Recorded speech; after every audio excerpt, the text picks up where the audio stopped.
ವರ್ಷದ ಹಿಂದೆನೆ ವಿವೇಕಾನಂದ ಮಾರ್ಗ್ ಅಂತ ಶಿಕಾಗೋದಲ್ಲಿ ಇಟ್ಟಿದ್ದಾರೆ. ವಿಶಾಲವಾದ ರಸ್ತೆ, ವಿವೇಕಾನಂದ ಹೆಸರು ಒಂದು ದೊಡ್ಡ ಬಿಲ್ಡಿಂಗು. ಅಲ್ಲಿ ವಿವೇಕಾನಂದರ ಮ್ಯಾಜಿಕ್ ಮಾಡೋ ಅವಕಾಶ ಸಿಕ್ತು ನನಗೆ. It was my luck. ಅವ್ರೇನ್ ಹೇಳಿದ್ರು, ಯೂನಿಟಿ ಇನ್ ಡೈವರ್ಸಿಟಿ ಅಂದ್ರು. ಅಂದ್ರೆ ಭಿನ್ನತೆಯಲ್ಲಿ ಏಕತೆ. ಇದು ನಮ್ಮ ದೇಶ ಅನ್ಕೋಣ. ಇಲ್ಲಿ ನೋಡಿ ಬೇಕಾದಷ್ಟು ಕಲರ್ಗಳಿದೆ. ಅಂದ್ರೆ ನಮ್ಮಲ್ಲಿ ಹಿಂದೂಸು, ಮುಸ್ಲಿಮ್ಸು, ಕ್ರಿಶ್ಚಿಯನ್ಸು, ಪಾರ್ಸಿಗಳು, ಒಂದ ಎಲ್ಲ ಸಾವಿರಾರು ಜಾತಿ ಇದೆ. This is the symbol. ಭಾಷೆ ತಮಿಳು, ತೆಲುಗು, ಮಲಯಾಳಮ್ಮು, ಬಿಹಾರಿ, ಒಂದ ಎರಡ ಇದೆಲ್ಲ ಸೇರಿದ್ರೆ ಒಂದು ಭಾರತ ಅಂತಾರೆ. ಹೆಂಗ್ ಸಾಧ್ಯ? ಏನೂ ಇಲ್ಲ, ಖಾಲಿ ಭಾರತ ಇಲ್ಲಿ. ಆದರೆ ವಿವೇಕಾನಂದ ಹೇಳ್ತಾರೆ, ನಮ್ಮ ದೇಶ, ನಮ್ಮ ನಾಡನ್ನು ನಾವು ಪ್ರೀತಿಸ್ಬಿಟ್ಟು ಪ್ರೀತಿಯಿಂದ ನೋಡಿದ್ರೆ ಅದೇ ಭಾರತ.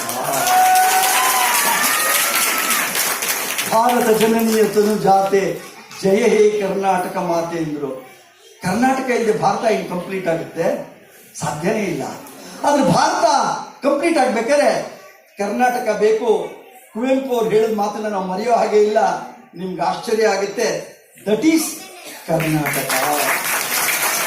8 ಜ್ಞಾನಪೀಠ ಪ್ರಶಸ್ತಿಗಳನ್ನ ಪಡೆದಂತ ರಾಜ್ಯ ನಮ್ದು. ಅಂತ ಧೀರವಾದ ಭಾಷೆ ನಮ್ದು. ಆದ್ರೆ ಒಳಗಿನ ಕೆಲವು ರಾಜಕೀಯಗಳಿಂದಾಗಿ ಕನ್ನಡಿಗರು ಬೇರೆ ರಾಜ್ಯದಷ್ಟು ಜನ ಮುಂದೆ ಬರಕ್ಕಾಗ್ತಾ ಇಲ್ಲ. ನಮ್ಮಲ್ಲ ಒಗ್ಗಟ್ಟಿನ ಮನೋಭಾವ ತುಂಬಾ ಕಡಿಮೆ. ಒಬ್ಬಟ್ಟು ಬಗ್ಗೆ ತುಂಬಾ ನಮಗೆ ಗಮನ ಹಬ್ಬದಲ್ಲಿ, ಆದ್ರೆ ಒಗ್ಗಟ್ಟು ಕಡಿಮೆ. ಏನ್ ಮಾಡ್ತೀರಾ? ಅದಕ್ಕೆ ಒಂದ್ ಕಡೆ ಕವಿ ಹೇಳ್ತಾನೆ, ಹುಯಿಲುಗಳು ನಾರಾಯಣರಾವ್ ಅಂತ. ಎಂತ ಒಳ್ಳೆ ಮಾತು ಹೇಳ್ತಾರೆ ಗೊತ್ತಾ ಅವರು? ಕನ್ನಡದ ಕಲ್ಲೆ ಮಗೆ ಸಾಲಿಗ್ರಾಮ ಶಿಲೆ ಅಂದ್ಬಿಟ್ರು.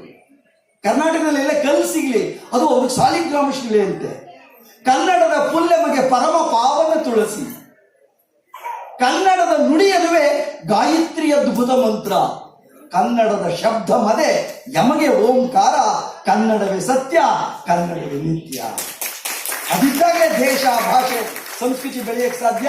ಇದನ್ನೆಲ್ಲ ಹೇಳಿದ ಪುಣ್ಯಾತ್ಮ ವಿವೇಕಾನಂದರು ಭಿನ್ನತೆಯಲ್ಲಿ ಏಕತೆ. This is the beauty of India. ಅದು ನಾವು ಇನ್ನೂ ಆ ಫ್ಯಾಬ್ರಿಕ್ ಉಳಿಸ್ಕೋಬೇಕು. ಜಾತಿ ಧರ್ಮಗಳ ಸೊಗಡನ್ನ ಪಕ್ಕಕ್ಕೆ ಹಾಕಬೇಕು. ಮನೇಲಿ ಇಟ್ಕೋಣ.